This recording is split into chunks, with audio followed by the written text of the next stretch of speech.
શ્રી ગણેશાય નમઃ. તો આજે આપણે શ્રીમદ ભાગવત શરૂ કરીશું. ગણપતિ દાદાનું નામ લઈને, શ્રી કૃષ્ણ ભગવાનને યાદ કરીને.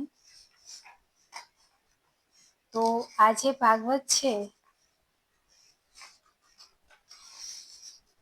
એ આપણે શરૂ કરશું શ્રીમદ ભાગવતનો મહિમાથી. બરાબર? તો શ્રીમદ ભાગવતનો મહિમા દરેક વખતે આપણે જે કંઈ પણ કથન પઠન કરીએ તો એનો મહિમા અવશ્ય કહેવો જોઈએ. બરાબર? મહિમા એટલે મહાત્મ્ય. બરાબર? તો કહેવાયું છે તેમ શ્રીમદ ભાગવતની કથાનું સદા સેવન કરવું જોઈએ. એના શ્રવણ માત્રથી ભગવાનની ભક્તિ જાગે છે અને ભગવાન હૃદયમાં બિરાજે છે. તો આટલો પવિત્ર એનો કન્સેપ્ટ છે. આ ભાગવત ગ્રંથમાં 18,000 શ્લોક, 12 સ્કંદ અને સુખદેવજી તથા પરીક્ષિતનો સંવાદ છે. જ્યાં સુધી આ ભક્તિરસથી ભરપૂર સુંદર શાસ્ત્રની કથાના આસ્વાદનો અનુપમ અવસર જીવનમાં નથી આવતો, ત્યાં સુધી જીવ અવિદ્યા તથા ભ્રાંતિનો શિકાર બનીને આવાગમનશીલ ઘોર સંસાર ચક્રમાં ફર્યા કરે છે. ભાગવતનો રસાસ્વાદ મળતા વેત જ એ પરિભ્રમણનો પરિપૂર્ણપણે અંત આવે છે. સંસારમાં સૌથી ધની અને ધન્ય તે જ છે જેના હૃદયમાં ભગવાનની ભક્તિનો વાસ છે. ભક્તિના શાશ્વત સૂત્રે બંધાઈને ભગવાન પોતાના પરમધામનો પરિત્યાગ કરીને એવા પ્રેમી ભક્તના હૃદયમાં વસવા માટે તૈયાર બને છે. મૃત્યુલોકમાં ભાગવત ભગવાનના સાક્ષાત સ્વરૂપ સરખું છે. તેનો આશ્રય લઈને તેને સાંભળવાથી અને સંભળાવવાથી ભગવાન શ્રી કૃષ્ણની સમતાની પ્રાપ્તિ થાય છે. તેનો આશ્રય લેનારને અન્ય ધર્મો કે ધર્મગ્રંથોનો આશ્રય લેવાની આવશ્યકતા નથી પડતી.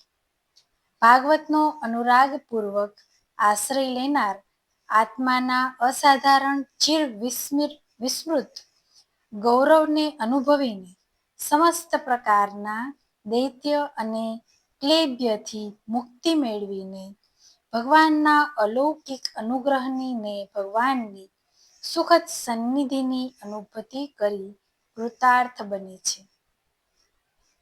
ભાગવતનું સાચું મહાત્મ્ય એ જ હોવાથી એનો પ્રતિઘોષ જીવનમાં જેમ જેમ અધિકાધિક પ્રમાણમાં પડે છે તેમ તેમ તેનું અધ્યયન, સંભાષણ ને શ્રવણ સફળ બને છે. એટલે ભાગવતનો લાભ કેવળ લોકરંજન, અર્થોપાર્જન, વિદ્વતાના પ્રદર્શન કે વાદ વિવાદ માટે નથી લેવાનો.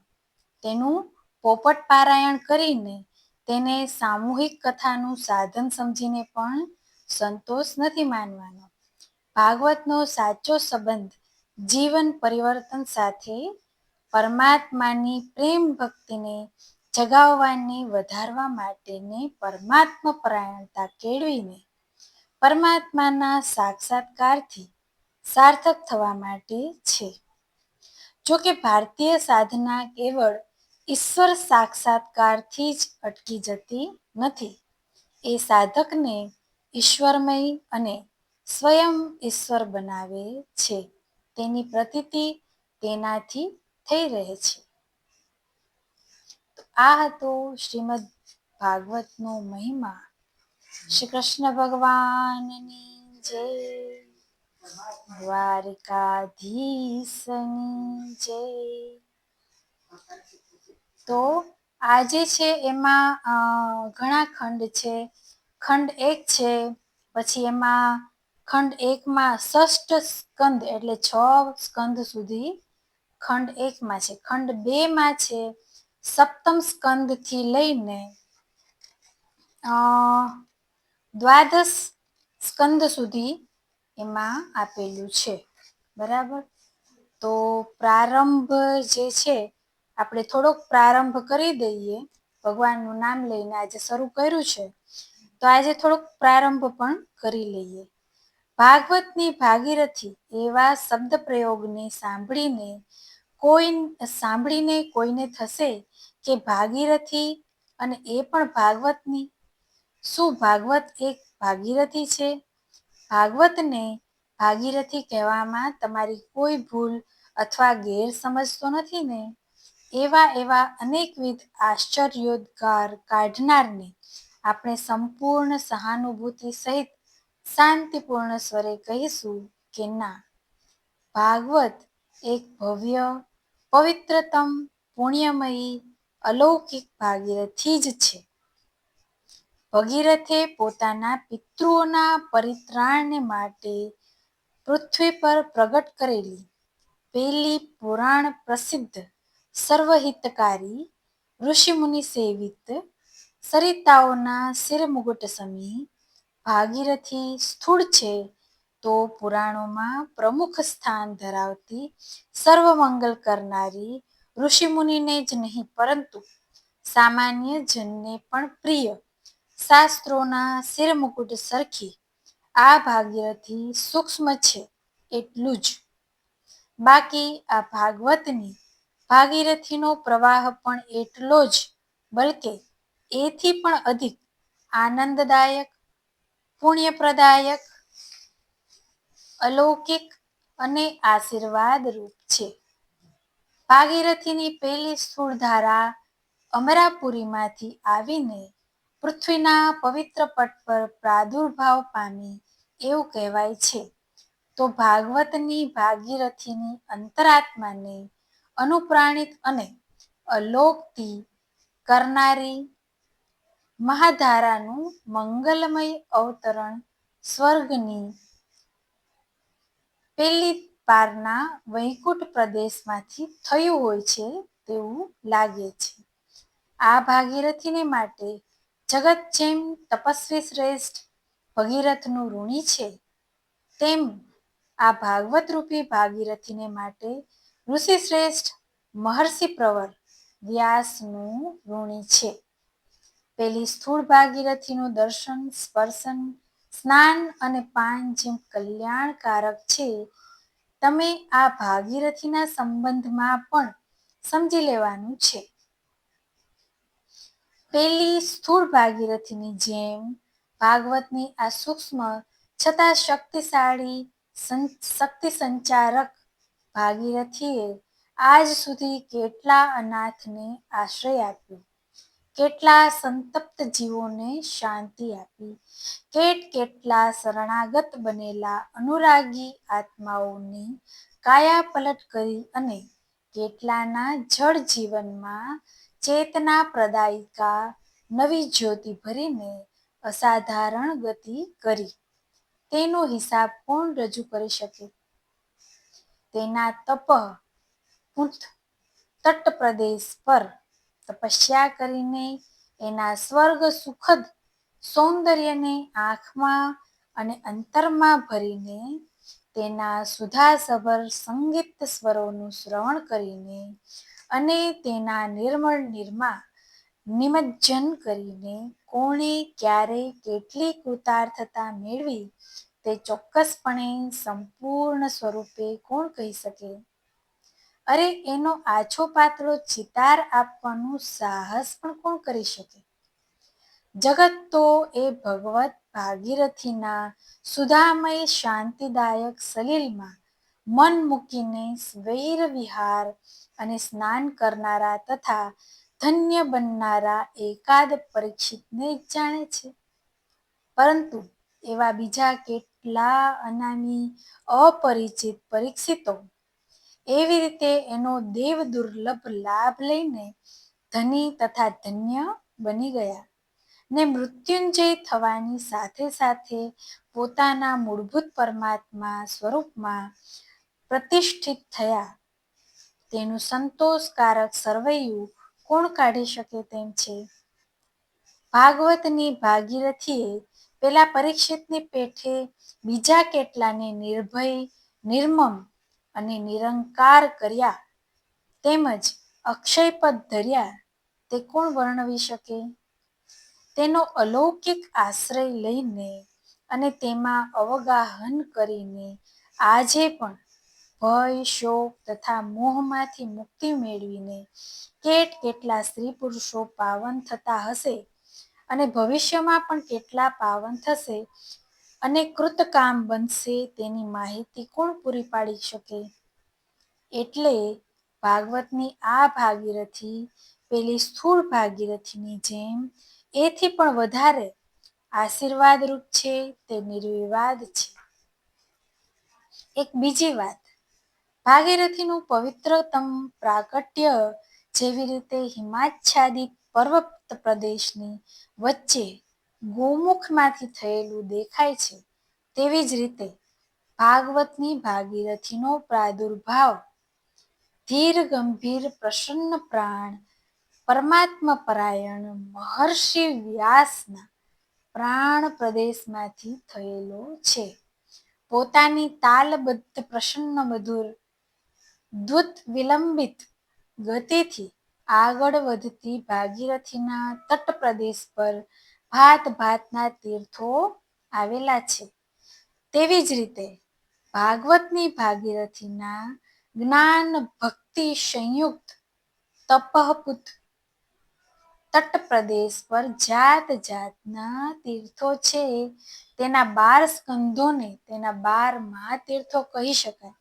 ત્યાં બ્રહ્મ વિદ્યા તેમજ પ્રેમ લક્ષણા ભક્તિની લલિત લહેરી વાય છે અને જીવનની આત્યંતિક ધન્યતા પોતાનું ગીત ગાય છે. ભાગવતની ભાગીરથીની એક બીજી વિશેષતા છે કે વિલક્ષણતા પણ જોવા જેવી છે.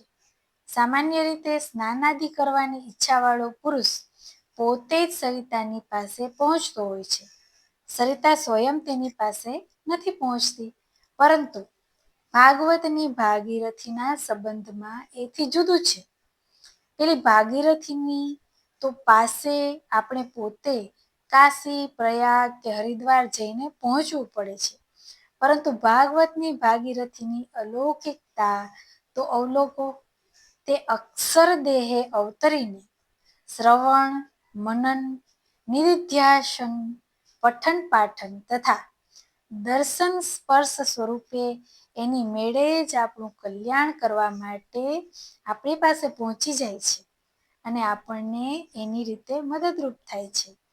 તેને કામધેનુ કહી શકીએ, કલ્પવૃક્ષનું સુંદર નામ આપી શકીએ, કારણ કે આપણી સમસ્ત કામનાઓની કામચલાઉ કે કાયમી પૂર્તિ કરીને એ આપણે માટે આશીર્વાદરૂપ તથા આનંદદાયક ઠરે છે. તો પણ આપણે તેને ભાગીરથી જ કહીશું અને ભાગીરથી તરીકે જ ઓળખીશું, કારણ કે ભાગીરથી શબ્દમાં જે વિશેષ વ્યંજના છે તે કલ્પવૃક્ષને કામધેનુ શબ્દમાં નથી. તેવીને તેટલી પવિત્રતા પણ નથી. ભાગીરથી શબ્દની પાછળ જે સંસ્કારિતા છે, સાર સમાયેલો છે, જે લોકોત્તર પવિત્રતા, કલ્યાણકારકતા, ભૂતકાલીન પરંપરાગત ઇતિહાસની ઉદાત્તતા તથા આકર્ષકતા અને જાદુ છે, તેનું દર્શન કામધેનુ ને કલ્પવૃક્ષ જેવા બીજા શબ્દોમાં નથી થતું. કોઈની અંદર એટલી બધી ભાવમયતા નથી લાગતી. એ ભાગીરથીનું દર્શન, સ્પર્શન, આચમન અને સ્નાન સર્વ પ્રકારે સુખદ તેમજ શ્રેયકર છે. તેની પ્રતીતિ જેમ જેમ અનુભવ થશે ને તેમ તેમ વધતું જશે, તેમ તેમ થયા વિના પણ નહીં રહે.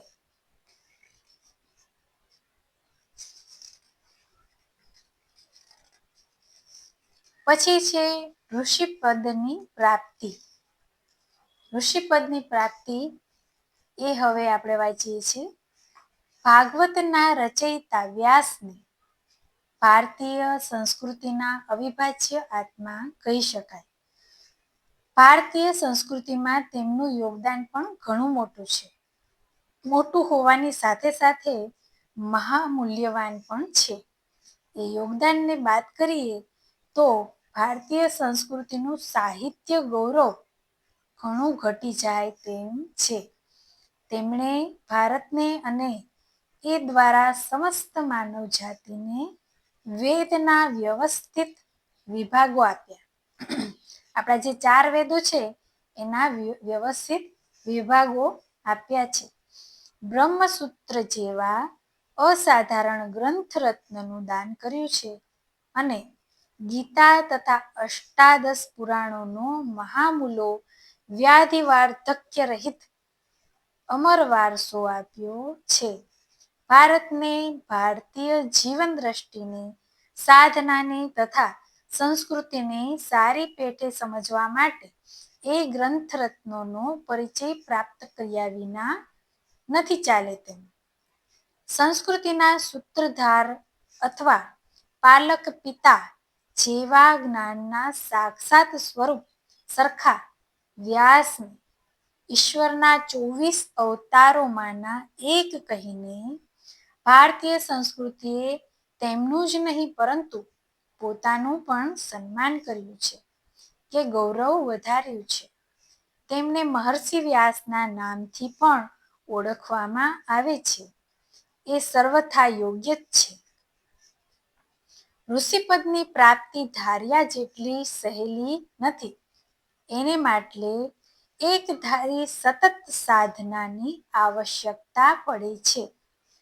પંડિત થવું, શાસ્ત્રી, આચાર્ય કે ઉપદેશક, જ્ઞાની તથા તપસ્વી બનવું એક વાત છે અને ઋષિ બનવું જુદી જ વાત છે. એક માણસ પંડિત, શાસ્ત્રી, આચાર્ય, ઉપદેશક, જ્ઞાની, તપસ્વી કે દાર્શનિક અથવા કથાકાર હોઈ શકે, કિંતુ ઋષિ ના પણ હોઈ શકે.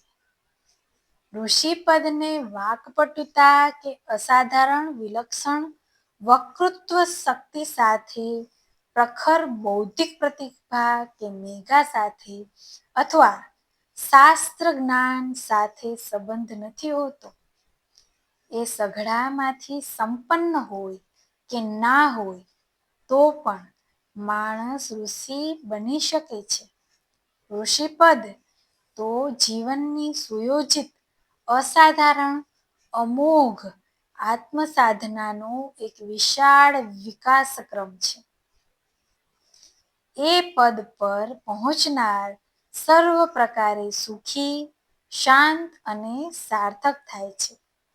કેટલું સરસ વિશ્લેષણ આપ્યું છે ઋષિપદ વિશે કે એક આત્મસાધનાનો એક વિશાળ વિકાસક્રમ છે અને એ પદ પર પહોંચનાર સર્વ પ્રકારે સુખી, શાંત અને સાર્થક થાય છે તથા ધન્ય બની જાય છે.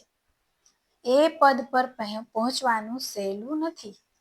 કોઈક વિરલ વ્યક્તિ વિશેષ જ ત્યાં પહોંચી શકે છે.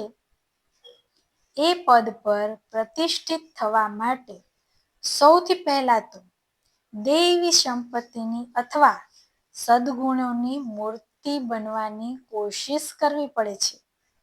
વિચારો તથા ભાવોને, વ્યવહારોને વિશદ કે ઉદાત્ત કરવા પડે છે અને મન તથા ઇન્દ્રિયોના પોતાની ઉપરના આધિપત્યનો અંત આણીને તેમની ઉપર શાસન કરતા શીખવું પડે છે. એની સાથે સાથે આત્મસાધના, આત્મસાક્ષાત્કારની અંતરંગ સાધનાનો આધાર લેવાનું અને ધ્યાન ધારણા અથવા નામજપ દ્વારા આત્માના અતલ અનંત ઊંડાણમાં અવગાહન કરવાનું કાર્ય પણ એટલું જ આવશ્યક મનાય છે. આવા આહ્લાદક અનવરત અવગાહન દ્વારા તેની પરિસીમાએ પહોંચીને છેવટે પોતાની અંદર રહેલી પરમાત્માની પરાત્પર સત્તાનો સાક્ષાત્કાર કરી લેવો પડે છે અને જીવનની ધન્યતાને અનુભવવી પડે છે. પરમાત્માની એ સત્તાની ઝાંખી સંપૂર્ણ સંસારમાં થવાથી ભેદભાવ, ભય ભ્રાંતિ અને મોહનો નાશ થાય છે અને જીવન શાંતિથી સભર, સંવાદી અને સુધામય બની જાય છે. એવો પુરુષ વિશે સાચા અર્થમાં ઋષિ બને છે કે ઋષિ તરીકે ઓળખી શકાય છે, જેનું સમસ્ત જીવન તેની સઘળી સાધન સંપત્તિ સાથે સંસારનું બની જાય છે અને સંસારના ઉપયોગમાં આવે છે. તે સંસારની મહામોંઘી મૂડી બને છે અને આશીર્વાદ રૂપ થાય છે. આપણી સંસ્કૃતિનો આ ઉચ્ચતમ આદર્શ છે. એણે ઋષિ બનવામાં જીવનની ધન્યતા માની.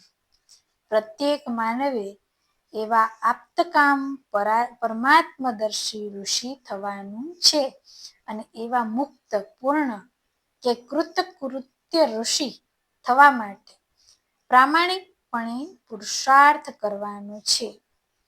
જીવનનું ધ્યેય કેવળ શુષ્ક પંડિત, તાર્કિક કે દાર્શનિક થવાનું નથી, પરંતુ ઋષિ થવાનું છે. આપણે ત્યાં ધર્મ, તત્વજ્ઞાન, સાધના, જ્ઞાન, ભક્તિ, યોગ તથા કર્મને એ જ દ્રષ્ટિથી જોવા તથા મૂલવવામાં આવે છે. તેમની સાર્થકતા માનવને ઉત્તરોત્તર આગળ વધારીને આખરે ઋષિપદે પહોંચાડવામાં આવે છે. એ માનવની આમૂલ ક્રાંતિ કરે છે, એને સાચા અર્થમાં માનવ બનાવે છે, તેમજ પુરુષોત્તમનો પ્રત્યક્ષ પરિચય કરાવીને પુરુષોત્તમ તુલ્ય કરીને જીવનનું સંપૂર્ણ સાર્થક્ય કરે છે. ભાગવતની ભાગીરથીને પૃથ્વીના પરિત્રાણ માટે પૃથ્વી પર પ્રવાહિત કરનાર વ્યાસ એ અર્થમાં એક આદર્શ ઋષિ હતા. એટલું જ નહીં, પરંતુ ઋષિના પણ ઋષિ મહર્ષિ હતા. એ જ્યારે જાણીએ છીએ ત્યારે તેમની મહાનતાની પ્રતીતિ થયા વિના રહેતી નથી.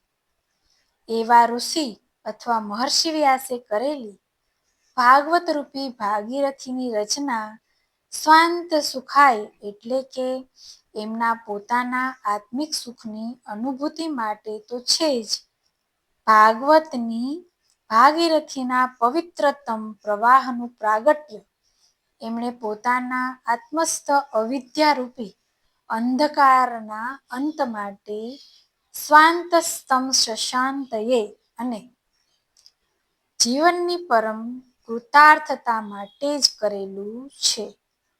એ એમનો એકમાત્ર પ્રધાન ઉદ્દેશ હતો. એ પ્રયોજનની પૂર્તિ તેમણે સુચારુ રૂપે કરી લીધી, પરંતુ તેમની એ લોકોત્તર રચના દ્વારા સ્વાંતઃ સુખાયની સાથે સાથે પરજન હિતાયનું એટલે કે બીજા મનુષ્યોના મંગલનું મધુમય ધ્યેય પણ આપોઆપ અથવા સહજ રીતે જ સિદ્ધ થયું છે. અને કેમ સિદ્ધ ના થાય? પૃથ્વીના પદાર્થો દ્વારા દ્વિવિધ પ્રયોજનની પૂર્તિ થતી દેખાય છે. સૂર્ય અને ચંદ્ર સ્વયં પ્રકાશવાની સાથે સાથે પૃથ્વીને પણ સ્વાભાવિક રીતે જ પ્રકાશ કરે છે. ફૂલ પોતે પણ ખીલવાની સાથે સાથે ઉપવનની આકર્ષકતા, આહલાદકતા અને અમૃતમયતામાં અભિવૃદ્ધિ કરે છે. દીપક સ્વયં પ્રકાશિત થવાની સાથે સાથે આસપાસના વાયુમંડળને પ્રકાશે ભરે છે. કેટલા સરસ ઉદાહરણ આપ્યા છે. હજુ સરિતા સિંધુની દિશામાં દોડે છે ખરી, પરંતુ તેનું દોડવાનું દુનિયાના માટે આશીર્વાદરૂપ ઠરે છે. એ બધા આત્મલક્ષી બનીને પોતાને માટે જીવતા કે કામ કરતા દેખાતા હોય તો પણ પરલક્ષી બની રહે છે અને બીજાને માટે ઉપયોગી બને છે. જીવન દ્વારા પણ એવી રીતે આત્મલક્ષી અને પરલક્ષી બંને પ્રકારના હેતુસરે છે. તેની દ્વારા પોતાની વ્યક્તિગત સમુન્નતિ સધાય છે તથા બીજાને મદદ પણ મળતી રહે છે. સાહિત્યની સાધના અથવા પ્રવૃત્તિ પણ તેમાં અપવાદરૂપ નથી. કેટલાકને પ્રશ્ન થાય છે કે સાહિત્ય સ્વાંતઃ સુખાય છે કે પરજનહિતાય? એ પ્રશ્નનો પ્રત્યુત્તર ઉપરની વિચારણામાં આવી જાય છે. એ દ્વારા પણ પોતાના સુખનો ને બીજાના હિતનો બેવડો હેતુ સ્વાભાવિક રીતે જ સધાય છે અને સાધવો જોઈએ. બીજાને મદદરૂપ થવાની વૃત્તિ કે પ્રવૃત્તિ તરફ ઉપેક્ષા રાખવાનું કે આંખ મીચાવણા કરવાનું વલણ બરાબર નથી. તેવું વલણ વ્યક્તિ તથા સમષ્ટિને સારું શ્રેયકર ના કહી શકાય. એ સંદર્ભમાં જોઈએ તો મહર્ષિ વ્યાસે કરેલી ભાગવતરૂપી ભાગીરથીની રચના અનેકને માટે ઉપયોગી બની છે. ભવિષ્યની અસંખ્ય પેઢીઓ તેમાંથી પ્રેરણા મેળવશે અને પ્રકાશ તથા શક્તિની નવી સામગ્રી પ્રાપ્ત કરશે. તેને માટે સ્વનામધન્ય પ્રાતઃસ્મરણીય મહર્ષિ વ્યાસને જેટલા પણ અભિનંદન આપીએ તેટલા ઓછા છે. તો ત્રીજો વિભાગ જે છે ભાગવત વેદ વિરોધી નથી એ આપણે નેક્સ્ટ સેશનમાં વાંચીશું. શ્રી કૃષ્ણ ભગવાનની જય, દ્વારિકાધીશની જય. જય શ્રી કૃષ્ણ.